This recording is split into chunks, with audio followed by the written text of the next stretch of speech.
Welcome back to another episode of Bitch is a Bad Word. If you're new here, I'm Lindsay. I'm one mom with 4 kids and 0 fancy letters behind my name. I bring on all of the experts to help us unpack our experiences as we navigate this road through and out of domestic abuse together. Besties, I'm going to get straight to the heart of the chaos today in this conversation. If you have ever tried to co-parent with somebody who abused you, you already know the truth. The abuse does not stop when the relationship ends. It just shifts. It morphs. It becomes weaponized through communication, schedules, schools, and courtrooms. For so many protective parents, the inbox becomes the new battlefield. The messages become the new manipulation, and the kids, well, they become the leverage. But there's a company who stepped right into the mess and said, absolutely not. People deserve safety. Parents deserve clarity. Parents deserve proof. And kids deserve peace. Today, we have the CEO and their marketing director of Talking Parents. Steven and Heather are joining us today on the show. This will probably be your favorite tool to put in your bestie toolkit. And I'm so excited to get into this conversation. So let's go.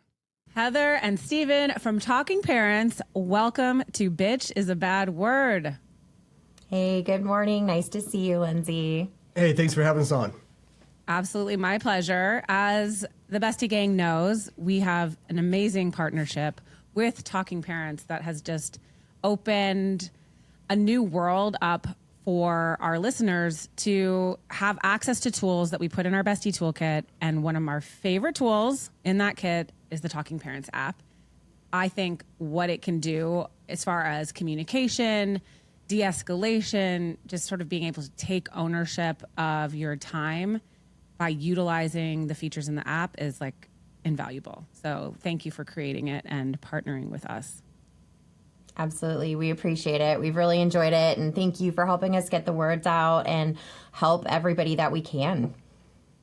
Well, the biggest piece of any co-parenting relationship is obviously communication. And if there's anything worse than communicating with somebody who doesn't want to communicate with you or be nice to you or like to use bad words when they're talking, an app like this could really save so much time, effort, but like ultimately your mental health. So I'd love to talk to you about, what was the motivation, how this started. So Steven, would you walk us through just your journey as you started this app?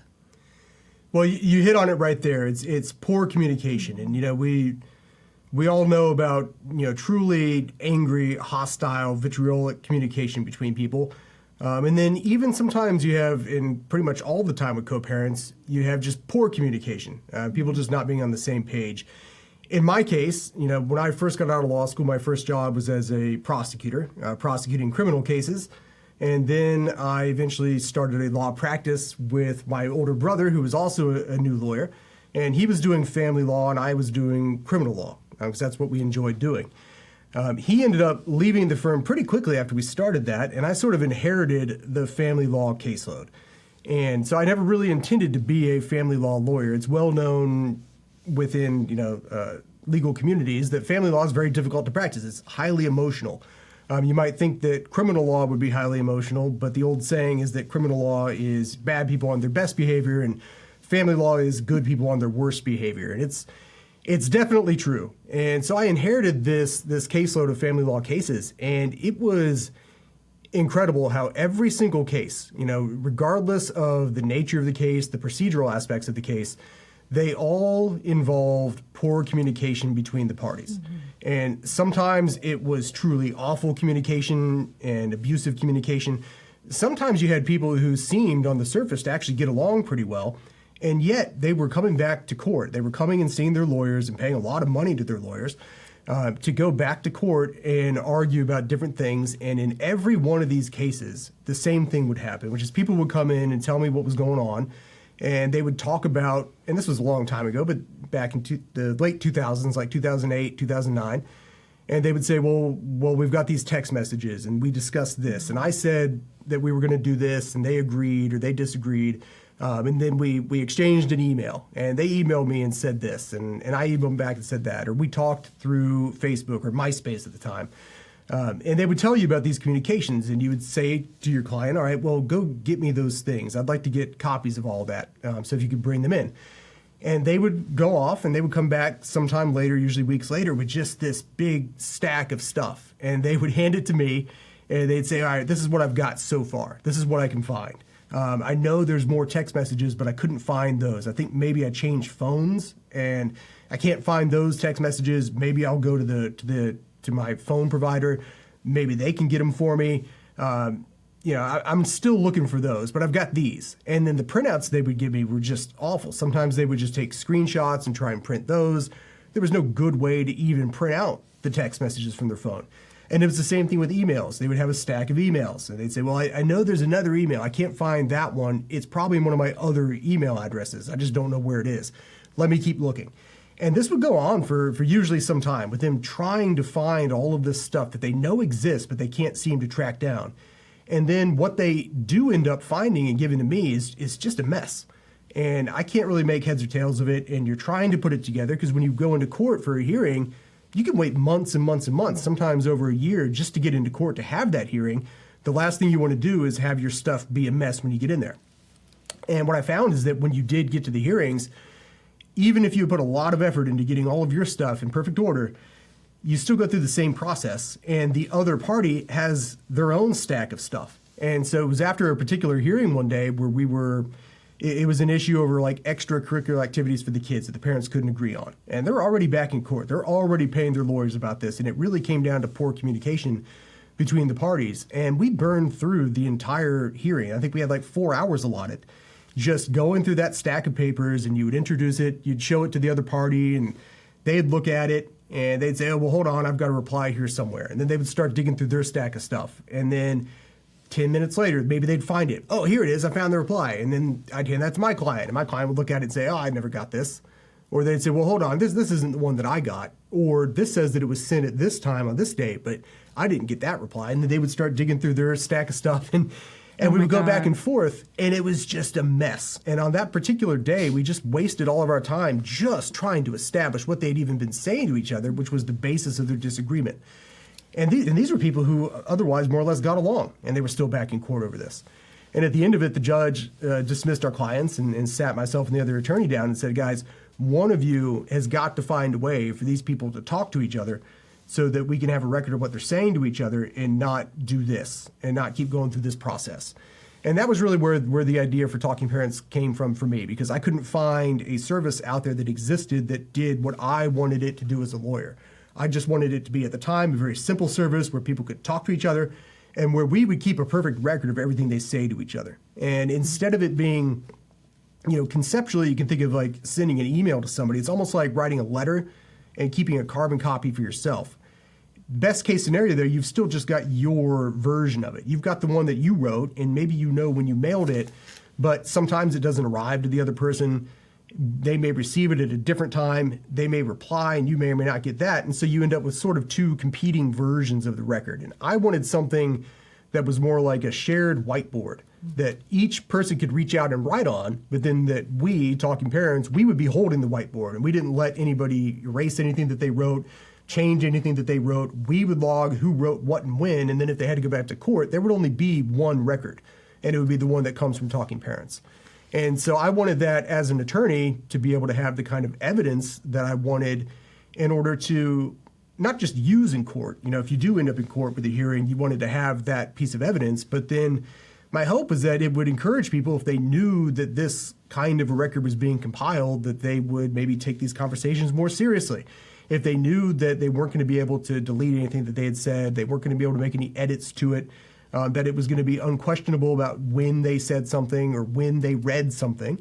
Because a lot of times a parent will just not check their emails or just not check the text or not check that message. And that's just as important, to be able to show a pattern of how one person chooses to communicate with the other person in that case. And then I started seeing other uses for it too. As a prosecutor, I've worked with a lot of domestic violence cases, And I knew that there was always an issue in domestic violence cases, a criminal case, when somebody gets arrested and they would come to court. More often than not, for a misdemeanor or domestic violence case, they're released on their own recognizance or for a small bond, and they're often put on something called pretrial release. And usually, as a standard term of that pretrial release, the court will tell them as a condition of their bond, as a condition of their release, have no contact with the victim in the case. But people would always raise their hand and say, but Judge, we have kids together. How do we do that? We've got to be able to talk about the kids. And then the court isn't sure what to do. I know in Florida, they would pass it off to pretrial services, who would then try and get in touch with the victim, talk to the defendant, try and figure out some way for them to communicate in writing where they wouldn't have to have actual communication with each other and where the court could have a record. But it was always a mess. And so we found that Talking Parents is extremely useful for those cases. That's one of the earliest use cases of Talking Parents, was for domestic violence criminal cases as a condition of pretrial release, because people could communicate through Talking Parents, and they still can, without knowing each other's actual contact information. And so the victim can block the defendant phone number, they can change their phone number, they can block them on social media, they can block them on email, change their email address, but they can still have communication about the child that they have in common. And so they can have that communication without having their contact information or knowing the other person's physical location. And if anything comes up, the court can set other parameters about, only communicate about the kids. And so if the defendant is going beyond that, the court will also have a perfect record. And it'll be easy for the victim in the case to be able to provide that to pretrial services or to the court if the person's violating the conditions of their bond. And then that same condition can be carried over then if the person enters a plea to the charge or is convicted as a condition of probation. And so it can continue. And a lot of times those situations lead to, more traditional family law cases, paternity actions, divorces, child custody modifications and things. And so in those cases, the person's already using Talking Parents. And then, of course, for domestic violence injunctions as well, same sort of situation where use of the service can be incorporated as a part of the restraining order of the injunction itself, requiring the people to communicate through Talking Parents. So early on, I saw the need for a service like this in pretty much every family law case that I was using, and then it very quickly also got picked up as a great solution for criminal domestic violence cases and restraining orders of protection, injunctions as well. Hey, baddie, we are building the biggest, baddest bestie gang, and it's popping off on Patreon. Visit patreon.com/bitch is a bad word. We have free tiers, paid tiers. We even shed some real tiers. The paid for tiers get you ad-free listening, BTS, merch drops, merch discounts, all the things. But the free tier is absolute money too. We also have a private Discord server where you can feel safe to share your story and meet a new bestie because we vet every single member. That's right. You need to show your ID to get up in this club. Visit patreon.com/bitch is a bad word. I can't wait to hang out with you there. Okay, my blood pressure was rising. I'm kind of sweaty. Like when you were talking in the beginning about just finding those messages and I have been there. Anybody listening knows that part of my story where I would show up. I used a wine box, and I would have all my papers. I'm like, this is where it all is. And then anytime I needed something, it seemed like a good idea at the time to have it stored away because I didn't want to look at it. But then I'm trying to pull out 1,800 messages, and then you're sitting there circling, oh, this is what they said. Oh, wait, this is what I said. And you look completely a mess, as you said, which is if you have a lawyer, you are spending an insane amount of money every single email and every conversation. So you're And you're paying the lawyer to dig through that mess of stuff, too. I mean, that was another aspect of it, is that you were burning through people's retainers. They were giving you money to represent them, but then you were spending so much time digging through these stacks of things. And you're like, well, I don't want to burn through the retainer doing this. So you end up doing it, some of us, eating a lot of our own time trying to make sense of it, and let alone going into court and wasting all your time in front of the judge. I mean, it's an incredible waste of money for the people who are involved in it. And you don't realize, I say this all the time in the show, you don't know what you don't know. So this podcast is literally just, I want to teach you the things I wish I had known. I didn't know this app existed. I didn't know that I was burning retainer. I mean, at the beginning, I was treating my lawyer kind of like a therapist too. I'm like, oh my God, look at the message you just sent me. Like, look at this, look at this. The next thing I know, they're like, yes, hi, we can't talk to you until you top up your retainer. I'm like, wait, what? We've just burned through $5,500. It's been 8 minutes. So it's so important. And you're emotional, right? You're like, look at all the things that he said. You need to be able to get to sort of like the highlight reel of the judge is like, I get it, but I don't get it. I have no idea what's happening. I'm seeing like all this crazy back and forth. And it's just, and you present sort of like a mess too. The judge is like, wait, especially I'm wearing my MILF hat today, which if you don't know, it's mothers in litigation forever. I've gone lawyer route. I've gone pro per. So I like to support the pro pers sometimes in this situation because oftentimes if you're in a family court, environment, or you've been in family court, or your kids are young, you can spend 18 years in court back and forth, and sometimes you can afford a lawyer those years. Sometimes it's a season of pro se all day. Whatever it is, an app like this helps you also present really well to the judge that you've got your shit together.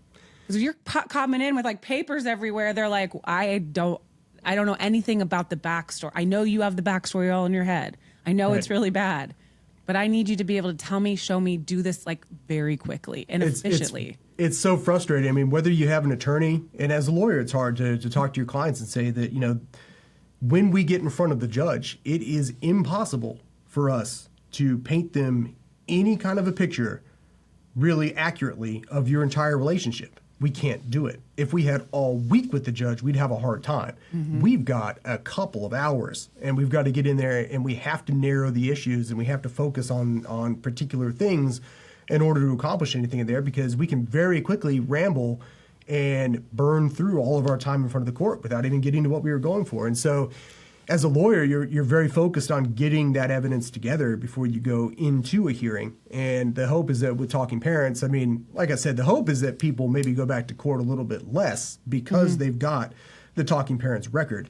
And then if they do end up back in court, if they can't avoid it, our hope is to make it a little bit more efficient, make it a little bit easier for you as the litigant, whether you're represented by a lawyer or not, to present that evidence to the court and find those important items without accidentally kind of using up a lot of your time trying to pull it together. It's such an amazing tool because I didn't even think about it until you mentioned it. Other parents not checking their emails, or other parents setting them on fire. Like, who knows? Like, it's like you're dealing with a person who doesn't like you on their best day. Like, you're getting the worst version of your co-parent in almost every contentious situation. So they're not for like the cause of you winning.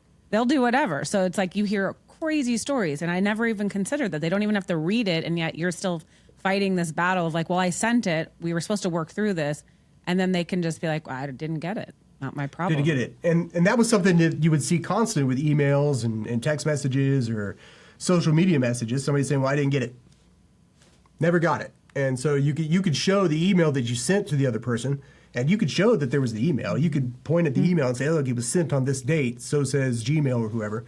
But then the other person could say, I never got it. Yep. I never got it. And the courts would be like, that happens to me sometimes. I don't know. Maybe they didn't get it. Well, and now, as you know, you can edit your text messages on the iPhone. You can edit your Facebook messages. You can recall emails. So you can shoot something off and it can be completely inappropriate. And then you can go, I don't want them to potentially take that to their lawyer or put me on blast. So I'm going to go in and edit it, or I'm going to delete it. And it's kind of like, I didn't do that. You know, I didn't say that. That's not what was there. You edited this to make it look that way. And even with the issue of not receiving something, I mean, a lot of the court orders to use Talking Parents that I've seen include a requirement that, you must check your account every so often. And you can't go longer than 24 hours without viewing a new message, essentially. Yeah. And you can put those requirements in there. And I've seen people go to court with a Talking Parents record to be able to show that just consistently the other parent just isn't checking their stuff. And that a really long period of time will go by, a really unreasonably long period of time will go by before they even check the messages or before they respond. Or if they check something that needed a quick response, but then they waited way too long to give that response, And especially when people are doing that over time, it really establishes a pattern of how they communicate with the other parent. You're able to actually go into court and show the court and paint that picture with the record to show the judge exactly how seriously the other person is taking these conversations with you, or if they're screwing with you. Because sometimes they will say something, that is obviously offensive and confrontational, but sometimes it's they're just not replying. Sometimes they're viewing the message and then not replying in time, or they're just not viewing it, and that can be just as harmful.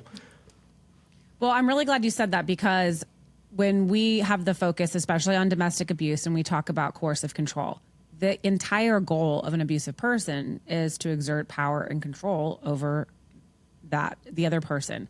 So even as something as simple, and if you don't know, you don't know, when you talk to a healthy, normal person and you're like, yeah, they just ignore the messages, or 11th hour, they're changing the plan, and they're just like, but why? Why not just answer the message? Like, it sounds so just duh, why aren't you just doing it? Why aren't they just answering it? You're like, no, they have lost all other methods to control you. So if this is the final thing they can do to just hijack your day and get you all squirrely, and even when you're like, it's really only about the kids, whether or not they're going to football tonight or not, or they're signing up for soccer or not, they use the kids as pawns, and they will use any method of communication to still abuse you with some sort of, and even if it's not a nasty texty from your ex. It could be passive. It can be that they're not saying anything at all, but that's the problem. They know that you care deeply about being on time to something and making sure that things are prepared for the kids.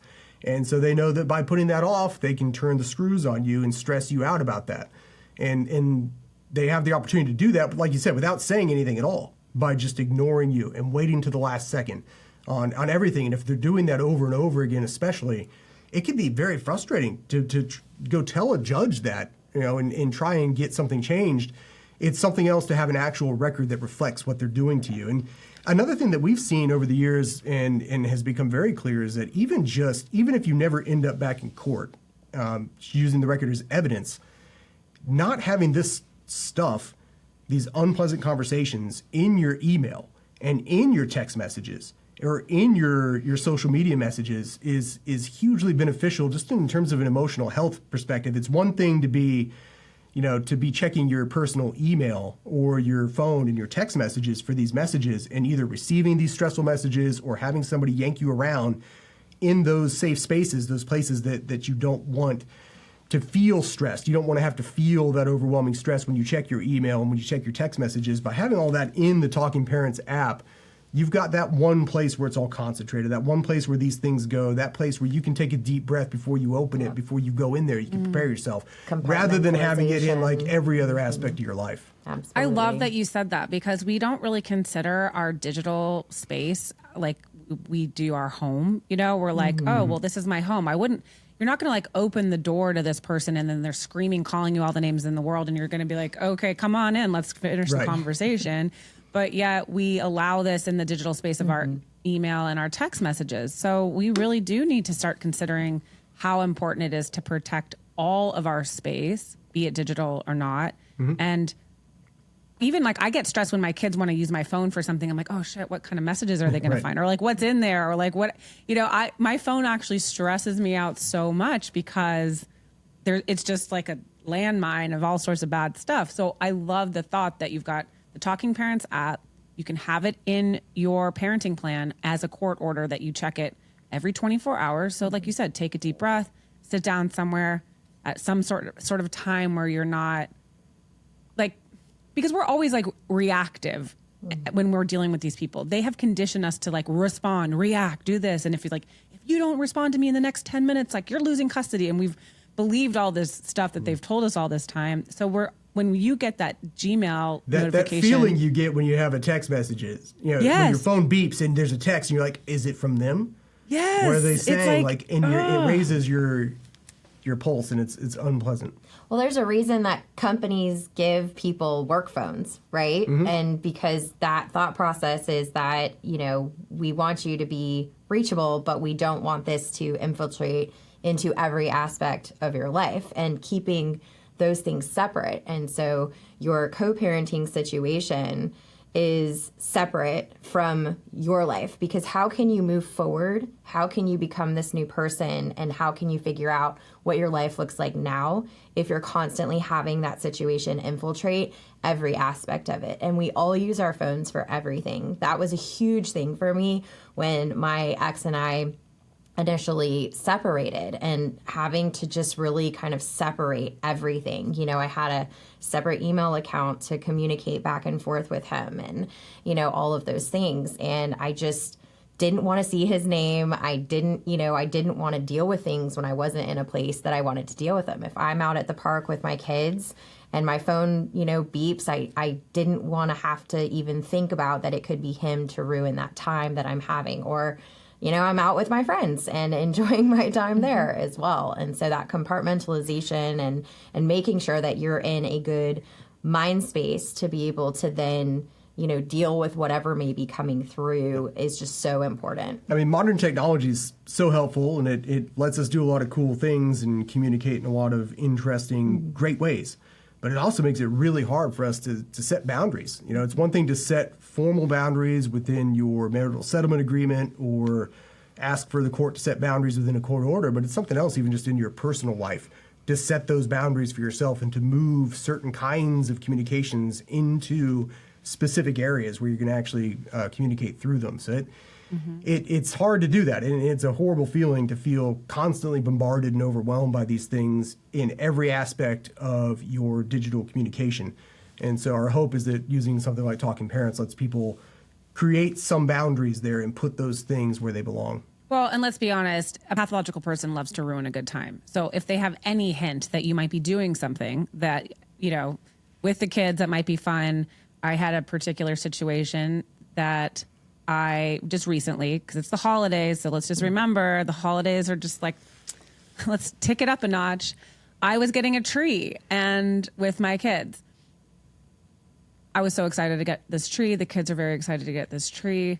And all of a sudden, my phone, because as our listeners know, I'm a huge Talking Parents supporter, advocate. It's in my parenting plan. It's in my court order, but I'm having a hard time getting this person on the app. So sometimes I just like let it go.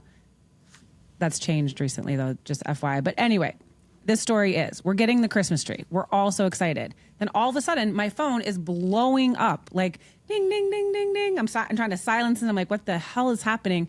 And it is like the most ridiculous text messages about a prescription that one of our kids was on for a skin infection. Not like I've taken care of it. I took them to the doctor. I got the medicine. I'm applying the medicine. The kids are with me. But I am conditioned to think that if I don't respond to this person, I'm going to be in court tomorrow, which is not reality. And I'm going to have to defend my position. Like, I took them to the doctor. I got the thing.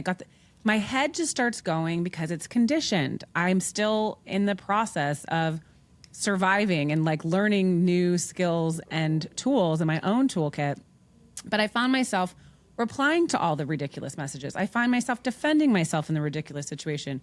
I got so amped, and then all of a sudden it just dawned on me. And I look at one of my kids, I was like, does anybody know, like, did you guys mention what we were doing tonight? Yeah, I told him, did it? Like, I was so excited. I told him on the phone. I'm like, oh, you dumbass, Lindsay. Like, you fell for it. I fell for it. Hook, line, and sinker.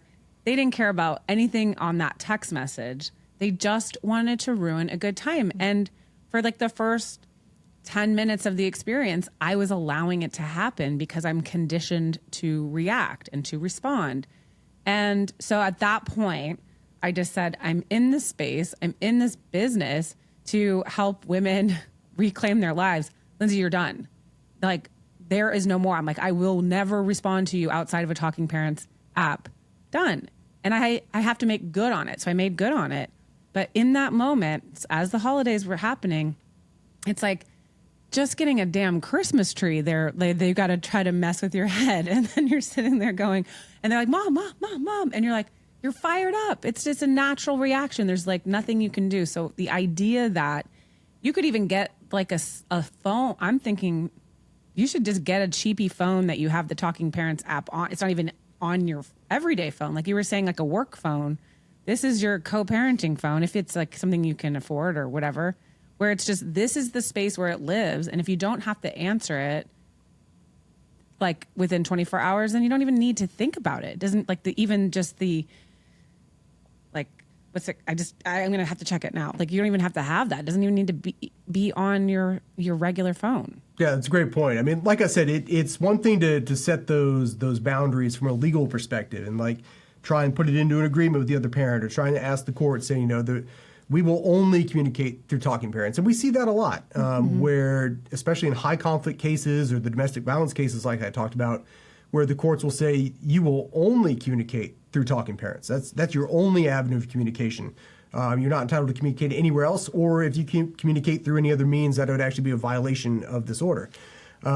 So it is possible to have it limited that much. And then we also see situations where people get along pretty well and they are ordered to communicate through talking parents, but they can also still communicate through other means. But it's hard to then set those boundaries also just for yourself personally, because even if the other person can contact you through other means, it's hard, like you said, to separate that into a different location, and a separate phone could be useful, yeah.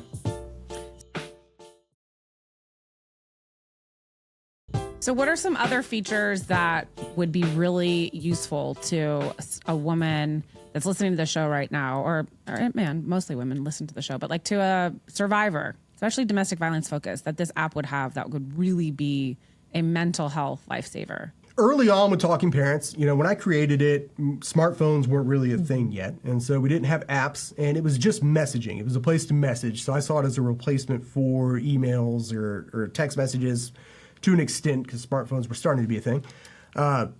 But over the years, we've added a lot of new features. And so in addition to messaging the other parent, which is probably our most used feature for sure still, because that's the main thing you're doing is communicating back and forth in writing. But we've added in shared calendars. We've added in the ability to pay each other through the app. We've added in the ability to make a phone call or a video call through the app. And the neat thing is that as we add features, we always stay true to the original goal of Talking Parents, which was to keep those perfect records. And so everything that you do through our app, communicating or interacting with the other parent, is perfectly logged by us. And we put it onto a complete record that you can obtain anytime. And so, for example, if you're communicating through the calendar, putting things on the calendar, sharing events, using the calendar feels how you would expect it to. Mm-hmm. It's intuitive, it's simple, it works like a lot of other shared calendars out there. The difference is that if you need a copy of your complete calendar record, you can get that from us, and that's something else entirely. The complete calendar record will show every event that was created by either parent, when they created that event. It'll show any edits that they made to the event. So if they put something on the calendar and then changed it later, when you're looking at the calendar, you'll just see the change because you don't need to see all that other stuff all the time. But if you look on the record, it'll show what their original thing said.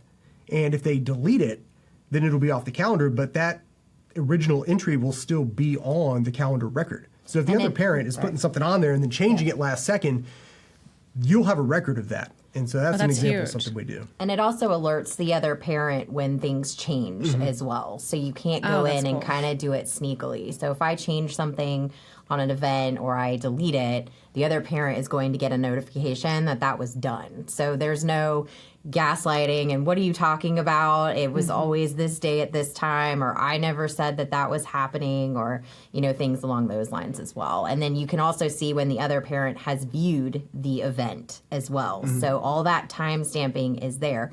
So it is impossible to say, I didn't see it, or to change things without there being documentation of those changes happening. That's huge. That's huge, guys. Like with the messaging, that's great if the other parent is doing that to you consistently and you have to take that record into court as evidence. But the hope is that because the other parent knows that record is being kept, the hope, at least most of the time, is that if they know that they won't do those things. That accountability that you create by having the records will encourage them to not do that to calendar entries and not change them at the last second and not try and make you look bad, because there's going to be a good record showing what they're doing to you. So it's both. It's the threat of having that perfect record to use as evidence in court if it comes down to it. But then we're hoping that creates an incentive to just communicate like an adult and take these things more seriously. Well, the thing that you said earlier that stuck with me from as your a legal mind was speaking. From a legal perspective, when you're in family court, which oftentimes if you've never been there, this is your first time, listening, your entire goal is to show and establish patterns of the other parent. So if you're going in there going, well, they're gaslighting, they're this, they're that, like that doesn't mean anything. They're like, okay, well, show me. You start showing these patterns that they're consistently missing their parenting time. They're consistently sending you bad messages. This app allows you to really, truly own your case in a way of just establishing the pattern that you need to show the judge where it's like, this is what he does. Here it is. That's the pattern. That's exactly right. And we try and keep those records, and we try and keep a record of everything. There's nothing you can do through Talking Parents that we don't keep a perfect record of. Even with our phone calls, which is a very popular feature that we have, once both users consent to it, then they can make a phone call or a video call through Talking Parents. But then we log the details of the call, who initiated the call and when. We log if the other person accepted the call or denied the call, if the call was successful, how long the call lasted. That's all the stuff that you would expect. But you also have the ability to actually get the call itself transcribed automatically into that record. And so if you have phone calls with the other parent that are recorded, and later on something comes up and you're like, oh, that particular call was relevant, I need to find that. What you can actually do, because you don't have any idea what day you had that conversation, but you can obtain a copy of your record with the transcripts in it, search that electronically by keyword or date, find the exact call where that happened, and then we actually we keep the record as the call record, but then each individual call we save as either an audio file or a video file, depending on what kind of file it is, and then each one of those files gets its own unique serial number, and that serial number corresponds with the entry on our call log. And so you can find the call that was at issue by searching the transcript call record, and then you can go find that exact file so that you get the actual audio or video file of the call, and then you'll know exactly what part of the call that took place in. Because if you're going to court, sometimes you want to show the court exactly what the other person said. Sometimes you want to show them how they said it in the overall context of the situation. So, again, making a phone call or a video call on your phone is totally normal to us now. There's a million ways to do it. There's only one way to keep the kind of records that we keep for that kind of stuff, and we do it with every feature inside of Talking Parents.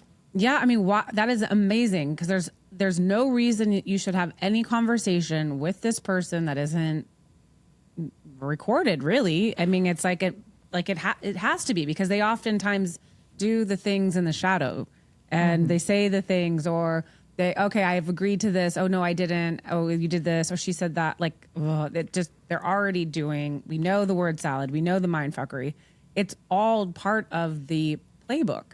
So you can just put them in this app and be like, a pathological person is going to mess up eventually because they can't help themselves. Like they're going to do it in the app or without in the app. But if you know they're going to do it, make it all in this app where you just get to like live your life, show up in court with these amazing records, and you're going to win the trust of the judge, at least, that you're like the person who's on top of it. And I'll reiterate also the other point, that you don't have to have the other person's contact information. That's true for the phone calls also. You don't need to have their phone number. You guys don't need to be Facebook friends. You don't need to have each other's Google accounts to make calls, including video calls, through Talking Parents. So you can change your number. You can move away. You can obscure your actual contact information from the other person, but still be able to have those conversations about the kids and be able to keep a perfect record of everything that you're saying to each other. So you were saying you can pay what, child support, or anything that needs to be paid. You could use it for child support payments or alimony payments and other kinds of regular recurring payments, but you can also use it for just reimbursing any expenses regarding the kids. So you could send a message to the other parent and say, well, I just bought this item for our kid. This is how much it was. Here's a copy of the receipt. Send me your half. And then they can pay you through the app as well. Wow. Yeah, and what's good with how we have the payment request set up and a couple of the other features too is that a lot of times you want to reduce the amount of back and forth or even conversations that you're having with people. And so with the payment situation, you could even just send them a payment request with what you bought how much it was, what they owe, and just send it to them. So you don't even have to open up a conversation about it either. And then that request is sent, it's got all the documentation to it. And in a lot of cases, and kind of that's what I found with my situation early on, is I just wanted to communicate as little as possible with the other parent. So same situation with the calendar as well. If you went to the parent meeting for the new soccer team and you got the practice schedule, you can just go put that on the calendar, right? And then send a picture of what the schedule looks like. And you don't even have to open it up for a conversation. You're obligated to give them the information. Here's the information. I've given it to you. And it'll be documented that you did and when you did it. And you don't have to have a conversation about it. And that's what's also great about Info Library, as well as another feature. My ex never remembered who our approved babysitter list was, or what size clothes the kids were wearing, or what my son's food allergies were, or what our insurance information was. And so it was a constant text message of, hey, can you send me XYZ again? And I'm like, oh my gosh, this is the 80th time this week. So Info Library, you can create these informational cards, put all that information in there, and then share the card with them. And so now don't ask me for it anymore. It's in the Info Library, and you don't even have to respond to those messages anymore. It's like, this is an Info Library. I'm not responding. So that's what I was going to ask you. I love that idea of like really helping somebody understand this. You are not responsible for taking care of their calendar or how they respond. Like, it's no longer your job. You didn't like doing the job when you were married to them. Now you definitely are not their secretary after you're not with them anymore. So you're getting to like, but we, again, always responding because that's what we're conditioned to do. Yep. You're not responsible. You've done your part. So if you've put the, soccer calendar in, you've put the receipts, the request for payment, and they're consistently not paying you. They're consistently saying, oh, I didn't know there was soccer practice. Again, take it off the app. It's right there. You bring it to the judge. Look, I've asked for the money. I don't need to ask for the money 97 other times. They want you to ask for the money 97 other times because they want to be able to ignore you or tell you no. It's and there. if it comes down to it, you're not showing up with, hey, here's a copy of my Google account, and here's where I added them to it, and here's where I did this and I did that, and they can sit on the other side and say, oh, I never got it. That never went through. I don't have it. The court's not going to make them pull out their phone usually and like show them if it went through or not. And so they can just say, I don't have it. Whereas if they're using Talking Parents, it's there. Yep. Like there's no arguing about it. There it is. This record came from Talking Parents. It's the same record that they have. There's no going back and forth about whether or not they ever got that stuff or could have seen it. Wow. I mean, that is huge as far as just these tools, literally that will save you so much mental time and anguish, and it's there. And you're like, because here's it. If they don't want to pay you for half of the registration for soccer, like you asking them 97 times is not going to compel them to do it anyway. So it's like you just have to come to the realization, unfortunate when you're dealing with somebody like this, that their goal isn't in the child's best interest. Their goal is in your best interest of getting just turned around and up being like on the hamster wheel. If you want to, I came to the understanding that if I want my kids to play, or if my kids want to play a sport, I'm most likely going to just have to pay for it and eat the cost. And if they decide to pay half, great. But I just don't expect it anymore. That also saves a lot of like mental time. But you start again, I'm going to be putting it in there to then show the judge like, well, this is like, it's in our parenting plan that they owe me half of everything. They haven't paid half of everything. Judge, can you compel him to pay me? Yep. It just seems like you'll be going to court less. And a lot of people like that will do that over and over and over and over again. And then they'll do something ridiculous that shouldn't be reimbursed and ask for reimbursement and then claim that they're going to take you to court and that you're not paying them. And so being able to have these records to show over time consistently how they communicate with you, consistently how they deal with you, the choices that they make, the things that they do, gives you that it gives you protection if you go back to court. Then hopefully it can also give you that peace of mind on a personal, emotional level that they're not going to be able to just set you up like that and try and turn it on you. I love that so much. Again, it's the setup. That's what they want to do. So you have it in this place. You get notified. So we have communication. The phone call recording and video is just amazing because I love that feature. We definitely need to know about that. Then you can reimburse. And what else? What do we have? I feel like we're missing one other thing. We talked about the shared calendar. Heather talked about the info library, which is super useful. Library. And don't worry, like, we don't have any way for the other parent to screw with you through our service that isn't documented. So you might think, oh, what if they put like horrible shit into the info library? Or what if they're messing with me through that? Don't worry, there's a complete record of your info library too that will also show anything that they put in there and deleted. There's none of these features give them the opportunity to sort of give you a backhanded comment or to mess with you and manipulate you through the app without having a record of it. Everything we do keeps those kinds of records. No takebacks. Yep. Exactly. Yeah. We've got the vault file storage, which is a great place. I know, early on again in my divorce and everything like that, I was constantly having to go back and remind my ex that, hey, according to our parenting plan, this is this. So I would have to go dig it up at one point I was driving around with a copy of my parenting plan in my car. I had one in my office. I had one at home because I never knew when I was going to have to reference it. And then trying to find it in my email or dig through a Dropbox or, whatever it was. So the vault is a really good place, too, where you can keep all of those documents.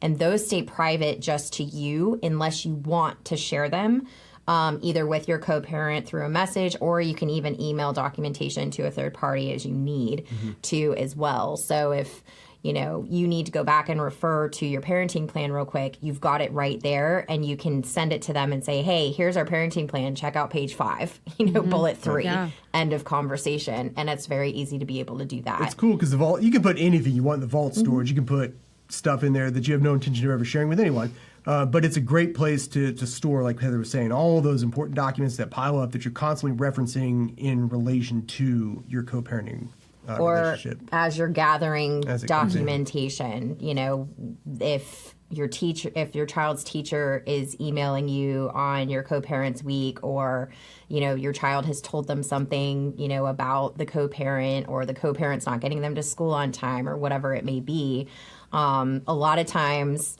they're coming to the parent that's cooperative, not the one that's not, to let them know what's going on. And so much of those times you take those emails and you just put it in your vault so that if you are getting ready to go back to court or you need to share them with your lawyer or whatever it may be, it's very simple to go back and say, okay, well, I also have 17 emails from our son's teacher, and he's not been getting to school on time, or you sent him to school in 30-degree weather without a jacket and a t-shirt.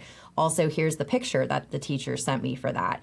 So you can take anything that's happening outside of the app as well and put it into that vault storage so that you have it and you're not having to go back and dig through your emails and different things along those lines too. And that brings up one other feature that we have that's pretty useful is the personal journal feature. It's the only feature in the app that is not something that you utilize to share things with the other parent. It's just for you, just for the user.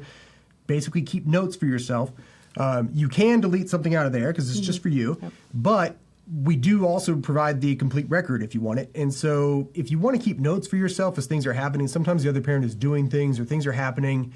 You're not trying to go to court or call your lawyer or anything necessarily, but you don't want to forget about what happened, and you want to document what happened. And you may, at some point, it could be relevant to go to court and show that you knew about a particular thing at a particular time. Then the record of your journal would be useful for that as well, because you can keep those notes for yourself. But if down the road something comes up and you want to be able to show to your attorney or to the court that you knew about something or that you were concerned about it at a particular time, that record would be available too. Yes, that's a huge feature. As you guys were talking about the vault, I was like, oh, wait, this would be like a really good place to there's a lot of times we tell our listeners, keep a note in your notes field, on your phone, everything. And just document it. Just, whatever your inclination is telling you, whenever even your spider senses are going off and you're like, wait, I feel like something's happening right here, and just write it, date it, put it in. You may never, like you said, you may never have to look at it again, but knowing that you can put it in a journal and Talking Parents, again, all in one place, that's so important. If this is your first day and you're listening, what you have to understand as a survivor, you have been conditioned in various ways to the way that you think. And they're so good at gaslighting you and they've been gaslighting you for so long that you start gaslighting yourself. So I always say, like, just write it down. Write down exactly what they told you when they told you, because they're going to change the narrative. They're going to flip the script and they're going to pretend like it never happened. But if you have it just in a record to be like, ugh, okay, at least I know I'm not crazy. And oftentimes the gaslighting doesn't just happen within a matter of minutes or hours. It can happen like months and years later. They have a memory like I can't even the things that they can pull from their own personal narc vault, as I call it, is insane. I'm like, they remembered something from 17 years ago and the exact time and what you were wearing, because that's what they're doing, right? That's what they're really skilled at. So if you can write these things down, write the event, write what they're telling you, put it in that journal piece on Talking Parents, when they do gaslight you, and they will, you at least can open it up and be like, I knew it. I knew I wasn't crazy. Because this journey, this road, Heather, you've been doing this for how long? 15 years. It's like, it's right now. If you're like, I'm just starting, and you think you can remember everything because you're so fired up and you think you got it all under control and you think you're so organized, you really have to know that you could be back dealing with the same thing in 2025, in 2030. It's like you really have to know that, unfortunately, these kind of people, you're in it for the long game. It brings up a good point that I'm often reiterating when I talk to judges and attorneys about Talking Parents, because a lot of judges and a lot of lawyers I talk to think, okay, yeah, that's a great tool. That's really useful for these really high conflict cases, for domestic violence situations, or where the people just don't get along at all and there's a lot of argument, maybe allegations of domestic violence that the court feels like they can't really prove, but it's a bad communication situation. So it's good for that. But, I'm not using it for the other cases. But the reality is, and what you see as a family law attorney or as a co-parent and just as a person who knows a lot of people, even when people get along well, that doesn't usually last. There are things that happen. You may have two people going through a divorce or a paternity action, and they're pretty cordial and they do get along, or maybe they're not cordial, but they can kind of hold it together, and maybe the court doesn't feel like Talking Parents is necessary, or they don't feel like it is either. Over time, things do come up. And the big ones that we see in family law are when a parent gets a new significant other, or when somebody wants to move. Those are two times where people who had been maybe getting along pretty well suddenly are not getting along so well. And when that happens, or anything happens, they come back to court or go into their attorney's office, and not only are they upset about that particular thing that they want to address, but they're like, now I want to talk about all that stuff that I let slide last year, the year before, 5 years before. And so now they're right back in that situation of trying to pull together those texts and those emails and those messages and things. And what we encourage lawyers to do when they're drafting agreements and orders, or encourage people to ask their courts to do, is to still order the use of Talking Parents, not as the only method of communication for parents, but as a place where they are required to sort of clarify and verify and document any important conversations or decisions they have regarding the kids. And the idea there is that, and what we'll actually see sometimes courts do, or people work into their agreement and say, you can't even come back to court unless you first show that you addressed this issue through Talking Parents when it came up. If you didn't, you don't get to come back later and want to litigate it and bring that up. Oh, that is so important, because that's something you wouldn't know from just a per person perspective, because they will try to bring you back for the same shit over and over again. Try and keep bringing you back. And so the idea is that even if people get along well enough, or maybe one parent really wants the court to order the use of Talking Parents exclusively, they don't want to have any communication with the other parent, and they've got allegations of abuse, and maybe the court feels like it doesn't rise that level for the court as far as the evidence that's been presented to make such a strict order. You can still ask the court for an order like that, saying, well, can you require us to still use Talking Parents to document these issues?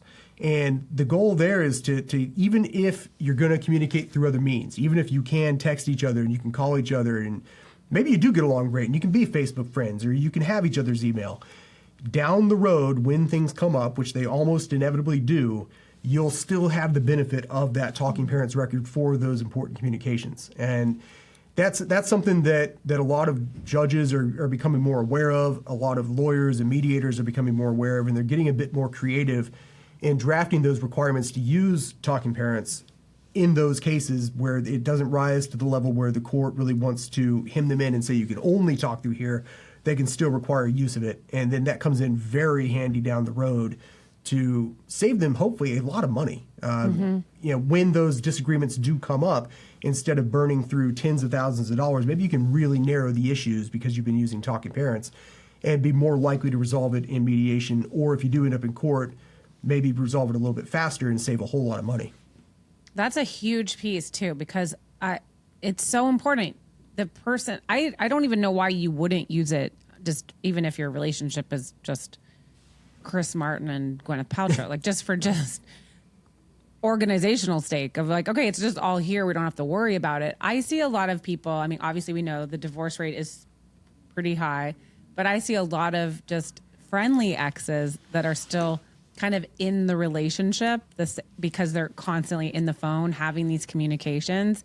And it can also bleed into your new relationship where the other person's like, oh my God, are you still like in a marriage with them? Like, why are you talking so much? Like, why, and you're oftentimes going, oh, I don't, again, back to the conditioning. Well, I'm just replying because it's about our kids. Well, you don't really need to reply at 10 o'clock at night about something that's not important right now. So I think it would just save a lot of any sort of tension or potential conflict with a new partner. But I love that just visual. When you get a new partner, when you want to move or they're going to be reanimated. And they're pissed. They're like, wait, what? And people who felt like they got along very much feel like, hey, I wouldn't have let that slide if I knew you were going to get this new significant other that I didn't like. Or I wouldn't have let that slide if I knew you were going to try and move here with this new job. Or a combination of those two things is often the case. And so then they want to go back and argue about those things and dig that stuff back up. And if you hadn't been using talking parents, then you're just right back in that situation. So do you think you could have your, in your parenting plan, because like I tell everyone, your parenting plan is your Bible. You need to make sure that thing is locked in and dialed into things that you would never even consider. Just have it in there. And I'm loving the idea that you could have phone calls and voice video calls, but do you think you could have that be the way that the kids communicate when it's their kid communication time with the other parent? Yeah, absolutely. I mean, you can work almost anything into those plans usually. Some courts are more receptive than others when it comes to creativity. Some older judges just don't understand technology or don't like it. That's getting to be less and less of an issue now than it was 10, 15 years ago. But yeah, you can get very creative. I'm always encouraging lawyers who are drafting these documents to be creative and to put those kinds of rules into there and to maybe set some of those boundaries in writing, to set some of those rules in writing in the agreements between the parents and then, incorporated by the court into an order. If the other parent's not in agreement, you can still ask the court to put it into the order and say, Judge, I would like to do this and here's why. And get that kind of stuff in there as well, like the communication with the kids through the phone calls on the app. Well, and courts are starting to utilize the recorded video calling for supervised visitation. And so instead of having to take your children to a facility, which typically aren't set up super nice, and you're also having to come out of pocket and pay to use or rent the facility, the room that you're in, you have to pay to have somebody come in and monitor and be part of that supervised visitation. Lawyers and judges have gotten creative and have started enabling people to utilize the recorded video calling as a way that people can honor their supervised visitation requirements because, again, everything is documented. It has the recordings. You can see exactly what took place as well as read the transcript and hear everything that went on during that time as well. So they are starting to utilize that in those supervised visitation situations as well. I love that so much because you've got so many women are in this protective parent position where they're just really trying to protect the child from, an emotionally dangerous person. And the other parent will often use communication like text, FaceTime to manipulate the child. They're also using the child as, their little flying monkey. They're using the child to survey or surveillance. You have to know that these kind of people in domestic violence, if there's any sort of monitoring or sort of stalking qualities, they all sort of possess a little bit of that, because it goes all back down to the power and control over you. And they use the kids as the pawn, and they use the kids as the messenger. So if you're in a relationship like that and it is on a DV spectrum, then that's the best way to protect the kids from, telling the parents the things like, what are you guys doing tonight? Where are you? What do you do? Whatever the thing is, my mind goes into how sad it is when you witness these kids just being completely manipulated, and they don't know any better. But why not let's just establish this is the norm, and let's create these patterns, and being able to say in a year from now that they are using the child and emotionally manipulating them or whatever. It's all just there. Mm-hmm. That's a great tool there. I mean, to protect the emotional health of your children. Talking parents, I think, passively helps with that, because hopefully if the parents are a little bit less stressed by everything going on, that'll rub off on the kids. Just like we know, if you as the parent are highly stressed about this co-parenting relationship and the things going on, that's going to rub off on the kids. They're going to feed off of your stress and your, heightened stress levels. And then there's the active stuff like that, like being able to literally record it and be able to have that protection directly from the other parent doing those things. What are the 5 features of the Talking Parents app that the Bestie Gang needs to know about? We've got messaging.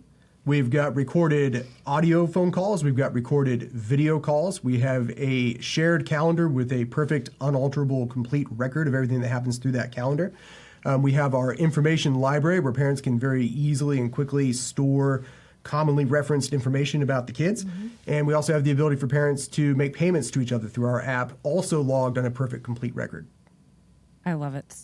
It's really amazing. It's a badass tool. I have to ask you guys this too. So, we always say what's the one tool you could put in your bestie toolkit? Obviously, it's going to be Talking Parents, but just from 2 parents who've been through it, just outside of the app. I'll start with you, Heather. What's a tool? It could be, it's, metaphorical or, an actual tool, but what's a tool you would put in our bestie toolkit? For me, I don't know that it would necessarily be a utilitarian, feature functional tool like an app or thing anything like that. But, make sure that you early on get established with somebody that is going to help you work through anything that has to do with your mental health. And somebody that you're going to be comfortable with for years and years, because the impacts of divorce, separation, co-parenting, especially from a domestic violence situation, a lot of times the first few years, you're just trying to get through it. You're trying to get out of it. You're trying to get through it, and you're trying to figure out what that new norm looks like. And so a lot of the times, the impacts of that to your mental health and your ability to really become a new person, the effects of that really take several years to come into play. And they typically, at least for me, manifested in other areas of my life. And I couldn't quite understand why I was having such a hard time with new relationships, not necessarily just intimate ones, but friendships. And then, coming to terms with the fact that I indeed, was a victim of these things. And then you kind of get upset with yourself of, now that you've stepped back and out of it, it's very much how could I ever let myself get into that? And there's embarrassment, there's just such a myriad of feelings. And so finding somebody that is going to be able to take that journey with you and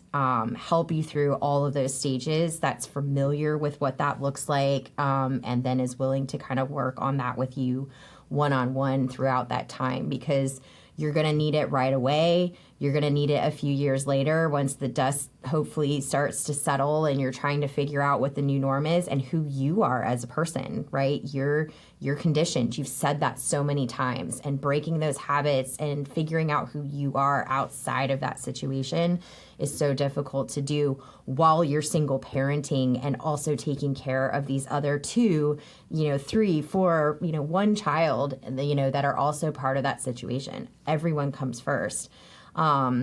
And then when you're getting into new relationship and, you find that new somebody that you're going to be married for the rest of your life and all of those things. And so there's just so much that happens, and it really is a journey. It's not just getting out of the situation, going to court, having everything, put into place, and then you just carry on with your life.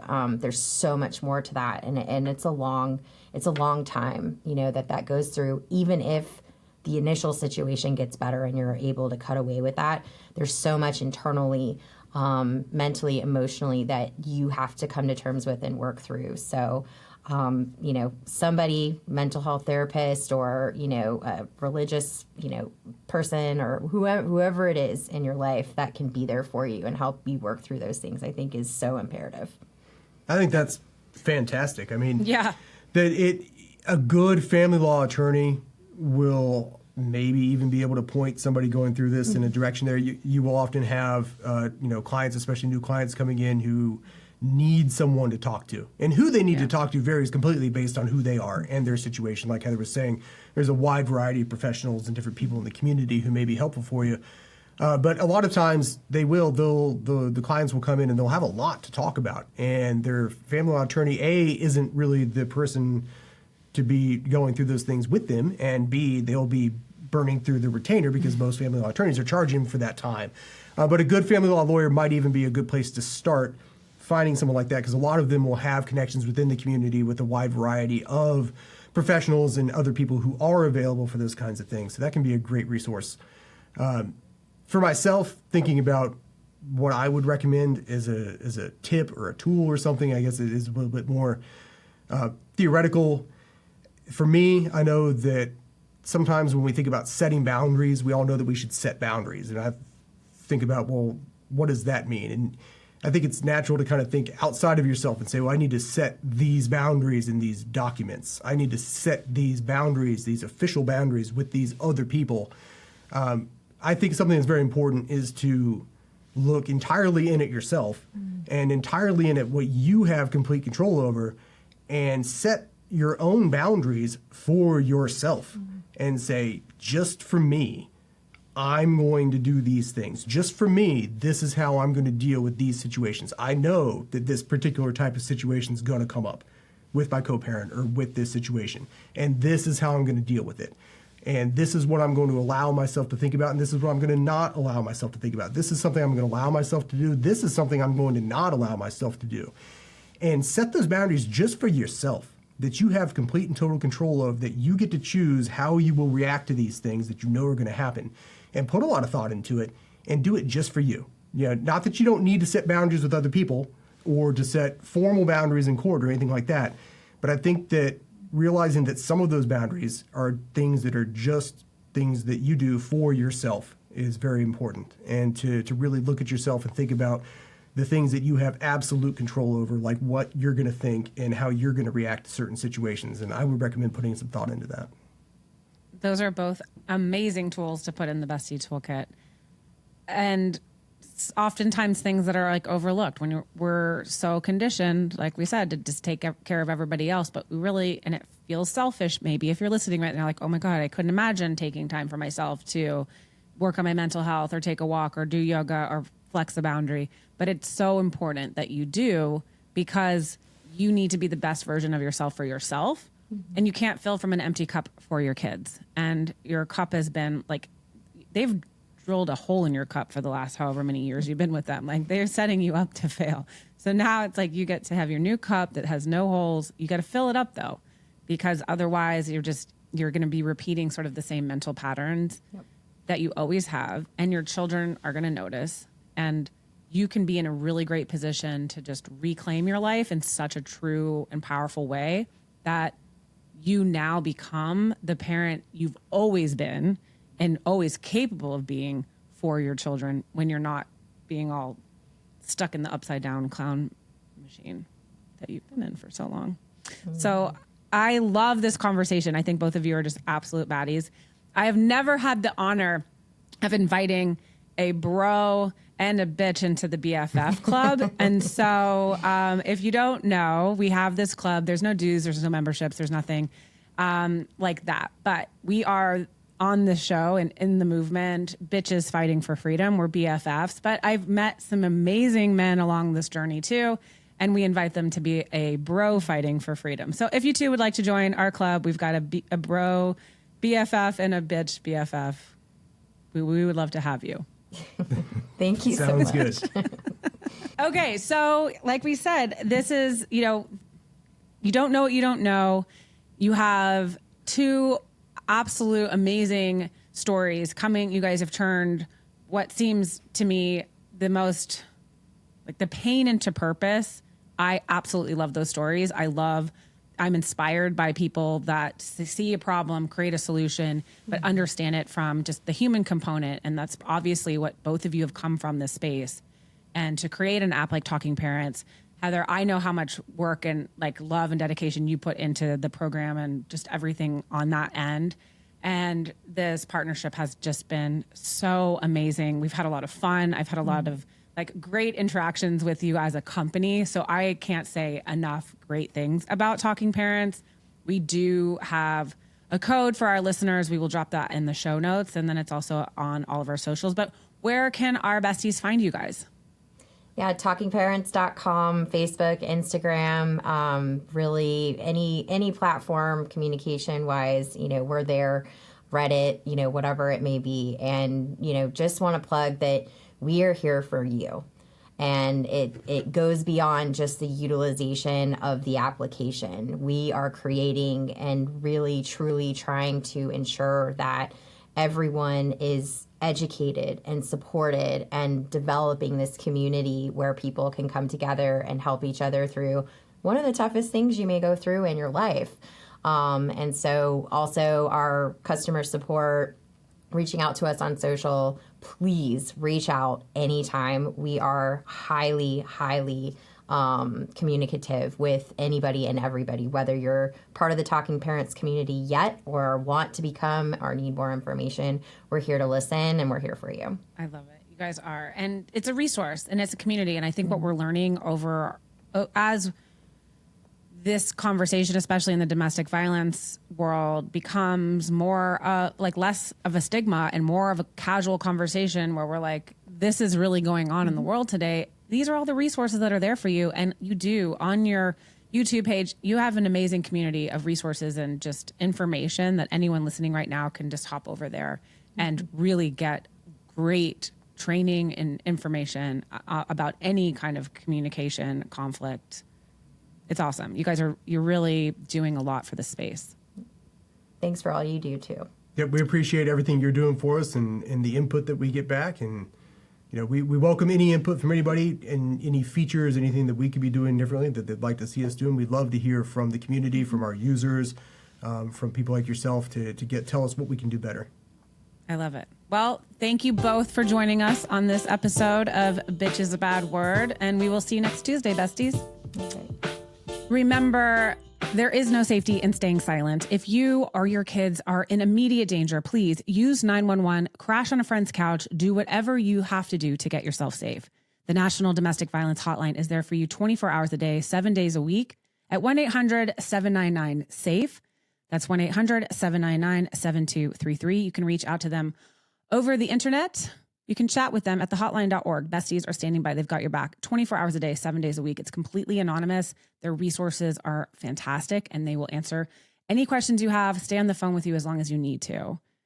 We also have an amazing partnership with Talking Parents, so please do check the show notes for ways that you can utilize that partnership yourself. I cannot say good enough things about that app and the way that we can just really step into a new realm and rise and grow and be the best baddie that we can be by using the tools available to us. You can join the Bestie Gang on Patreon, patreon.com/bitch is a bad word.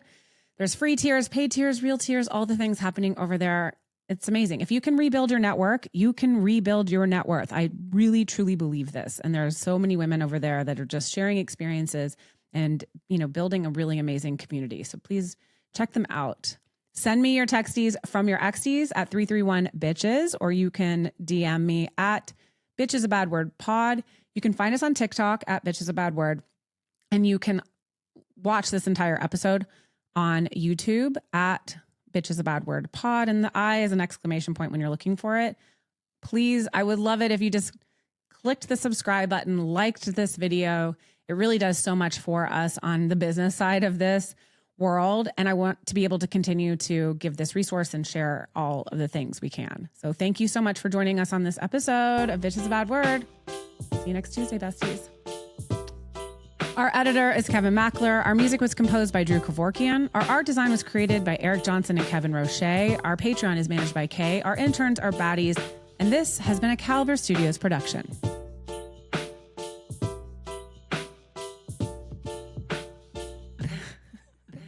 Bitches being bad.